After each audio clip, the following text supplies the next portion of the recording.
What happened to you, bro? You should stick to Joker ASMR. Rubbish. Go get a life. Wow, this is terrible. Over the years, so many people have tried to take this from me, and when they realized they couldn't have it, they tried to burn it down. This video is the start of a new era. I've been doing YouTube seriously since about 2010. In 2012, I did 3 videos that went crazy viral, got on the news all around the world. I threw myself into it, started doing YouTube full time before I could even afford to, before I was making any money at it. Back when I had to choose between buying something to eat or taking the subway because I couldn't afford to do both. Back then, my #1 goal in life, my ambition, my obsession was to get 100,000 subscribers on YouTube. And then it just kept going to nearly 5 million, multiple times as one of the fastest growing channels on the platform, traveling all over North America to make videos, visiting every Comic-Con I'd ever dreamed of going to, getting ready to expand into Europe and Australia in 2020. And then you know what happened in the spring of 2020, lockdowns came in, and in this video I'm going to share all the stories I've never told on this channel, all the dirt, all the insider info. Because my YouTube story is not about what I did or how I did it. It's about the secret code that made it all possible and makes it possible for you to do as much and more. My YouTube story is a tale of hurt, heartbreak, betrayal, losing everything, and coming back bigger than ever. If you've got that fire in you, if life's beat you up a bit, but you never gave up, you never quit, this video is for you. 2019, the channel is the hugest it's ever been. We're riding that wave of like Marvel movie hysteria. Avengers Endgame is in the mix. And that summer, my beautiful darling daughter Isabel was born. Now, sometimes I think I should have been more open about what was happening at that time as it was going on, but I kind of just went into shutdown mode because when my daughter was born, she was born with a liver issue. She's fine now, but it was very scary at the time because it was the whole process of diagnosing her illness, and then she needed a really rare, specialized, scary surgery when she was just 6 weeks old. And then after that, it was a process of like having to drop everything and go be in the hospital for 2 weeks, 3 weeks kind of thing. A very, very scary, difficult time. When my daughter was born, I thought I was going to be gone from the channel for 2 weeks, but I was gone for more like 2 months. And I had left the team to be in charge and make videos without me. Now, we had been a super tight crew. Everything was so fun. It felt like making movies with my best friends for fun, for a job. So it was so weird to me that when I got back from my daughter being born, in amongst all the troubles that I was going through, the vibe on set was like totally different. Like it was tense and weird and difficult, and people just didn't seem like their heart was in it anymore.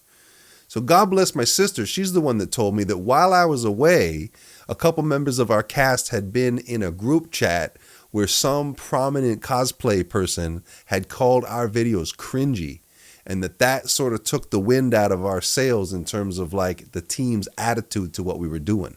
Like the worst that it got was when we had these new people come to help out behind the scenes, these recent film school grads named Val and Trey. I owe them so much. I'm going to talk more about them in a minute. But they had been working on the show for about a month when Trey wrote to me an email and said, "Hey, did I do something to piss these guys off? Because they're like being horrible to me." And I saw it too. I knew what he was talking about. Like we would have guests come in to make videos, and me and the tech people and the guests would be in one room like laughing and having a good time and like what the videos used to be like to make, while the cast was off like in another room being surly and grumpy. And every time you ask them to do something, it's like, everything just, and like you can't work like that. And I got to a point where I'm like thinking, with everything I'm going through with my daughter's health and what I'm trying to do to like just keep my head screwed on, and they're doing this to me now, like that I'm having to tiptoe around people's egos. Like people should be going out of their way to make me feel comfortable in my studio for my channel. You know what I mean? So I wrote a blog post about all of this a few years ago, and I'll link that in the description if you want to like really get into the nitty gritty of it. But the short version of it is that I kind of called these people out because I realized they didn't want to do it, but they were kind of living the good life as a result of being on my channel. So they didn't want to give it up either. Right. So I kind of called them out on what was going on, and their response was to treat it as if I had told them to go F themselves. And they all sent me a message to say that they were walking out together. And they came and picked up their stuff from the studio, and off they went. And I tried to keep things very lovely and cordial and friendly. I said that I hoped we could continue to work together in the future, that my studio is yours. You can come use my studio or my cameras or my gear for your personal projects. What's mine is yours. Like, I wanted us to like stay friends like that. But for reasons I still don't quite understand, they saw fit to go on social media and make this big public coordinated statement announcing that they were no longer affiliated with the show or with me. So for all of you people who have ever asked over the years what happened to Mackenzie, what happened to the old cast, well, there you go. Another complicating factor was that outside of my show, Lee's passion was for this horror concept called Quiet Room Bears. And I had invested a substantial amount of money in producing a like proof of concept short film based on this horror concept that we were going to then, take to get turned into a real movie.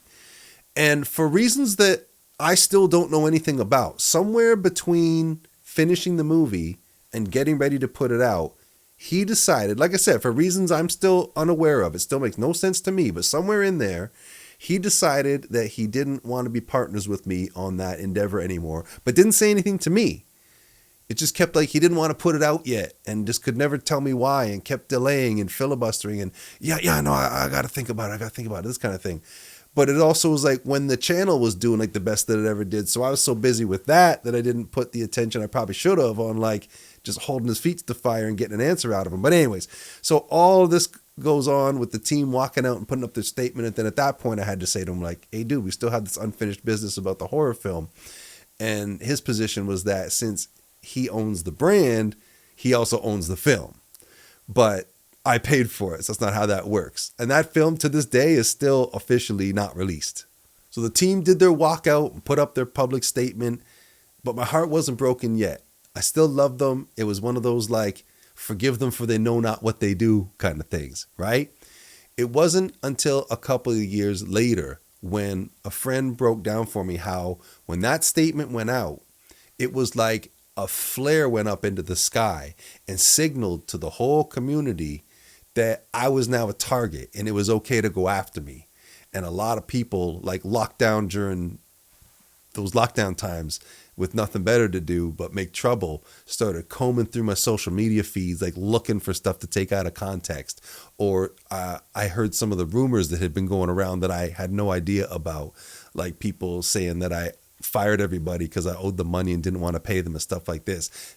That's when it broke my heart that anybody would say any of those things about me, considering what I had done in terms of like building the community and sharing my blessings. Like I took people on trips to Florida and LA and New York, 30 tickets to every superhero movie, take the whole squad, like this kind of thing. Like I was so into the community and the culture around the show and sharing my blessings, so that after all of that, like when a video did well, like Mackenzie received a backpack literally stuffed full of $1,000 in 20s as a gag almost, because the video had done so well and I was giving her a bonus. And that was like 2 weeks before the walkout. So that people would say those kinds of things about me in the community, people that like I thought knew me better than that, that's when it broke my heart. And it wasn't just about like feeling like I had trusted the wrong people.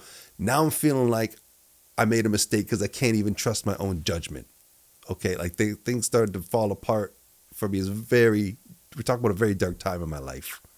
And this is the part where I owe so much love and thanks to some people who, no exaggeration, saved me during that whole period. Like Val and Trey, who I told you about, I owe you guys so much for coming in and keeping everything running, not missing a beat through that whole period. Thank you so much. Danny, who has literally the best attitude of anybody I've ever worked with came in and brought more star power and just shine than anybody ever had. Fun fact, as a result of some of the connections that she made working on my videos, one thing leads to another, and now she's a stunt woman and an actress for Hollywood.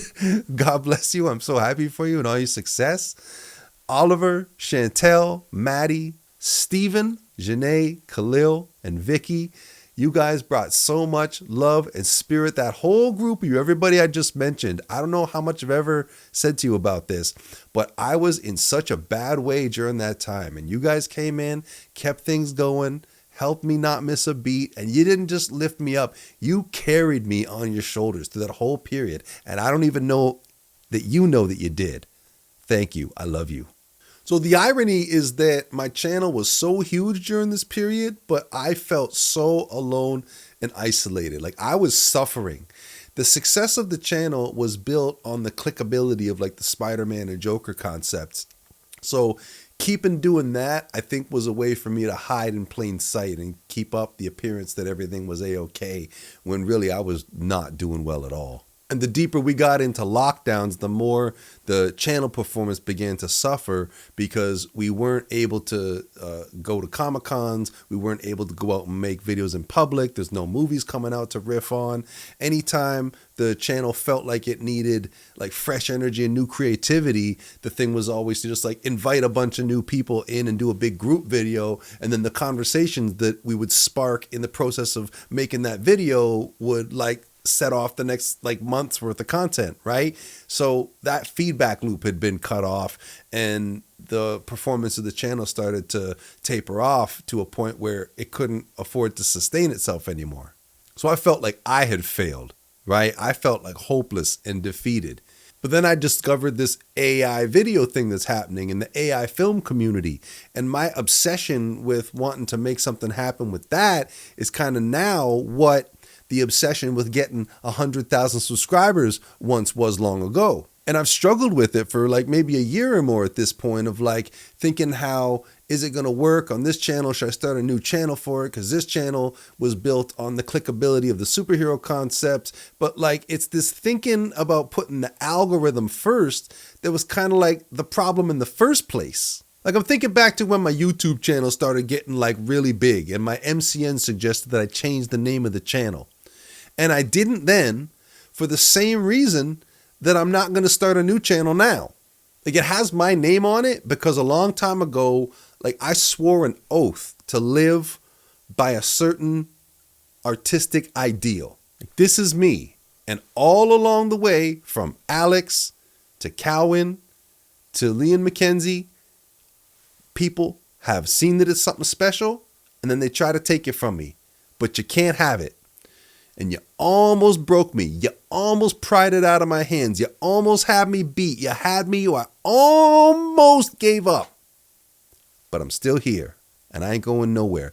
This is my creative home. This is me in all permutations. The superhero thing was an expression of me. The Z Thrillington thing, that's an expression of me. And in the future, there'll probably be some other expression of me. But this is my creative home, and I'm not going anywhere. Because what they didn't realize that I have, and I didn't even know the name of it until quite recently, but it's this spirit of poetic menace. Like I'm almost thankful that I've been knocked down before and had to get back up again, because it's that spirit of poetic menace that's kept me going every time. That's been my secret weapon. So the people who used to watch my Spider-Man and Joker videos when they were younger, they've now grown up and become the creatively driven outsiders who are going to feel seen and inspired through my stories, music, and world building.